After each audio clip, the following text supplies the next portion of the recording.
Le plus vieux moyen de transport est bien plus ancien qu'on ne le pensait. Des archéologues ont découvert au Nouveau-Mexique les traces d'utilisation d'un véhicule il y a 22 000 ans. Tout commence à White Sands, un site archéologique du sud des États-Unis.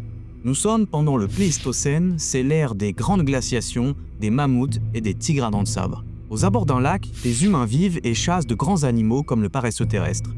Ils laissent des empreintes de pas dans l'argile qui seront découvertes en 2009. Leur âge fait encore débat, mais selon plusieurs archéologues, elles dateraient d'il y a 22 000 ans. Parmi ces traces, les chercheurs ont repéré des lignes étranges qui s'étendent sur plusieurs dizaines de mètres. Des rainures, parfois parallèles, coupant directement les empreintes de pas. Mais comment expliquer ces marques? Pour les archéologues, ces traces auraient été laissées par un outil particulier, un travois.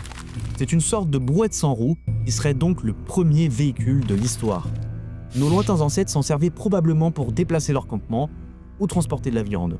Jusqu'ici, on pensait que les travois n'étaient apparus que plus récemment, utilisés par les peuples des Grandes Plaines pour être tirés par des chevaux ou par des chiens. Mais là, on est des milliers d'années avant la domestication de ces animaux, ce qui signifie que ces travois étaient sans doute tirés par les humains eux-mêmes. Pour vérifier cette hypothèse, les chercheurs ont mené des expériences avec des travois modernes. Résultat, les traces obtenues correspondent presque exactement à celles de White Sands. Si l'âge de ces traces est correct, cela veut dire que les premiers véhicules ont été inventés plus de 17 000 ans avant la roue. C'est donc bien une petite révolution dans l'histoire des technologies humaines. Dites-moi ce que vous en pensez en commentaire et pour suivre l'actualité des sciences, abonnez-vous.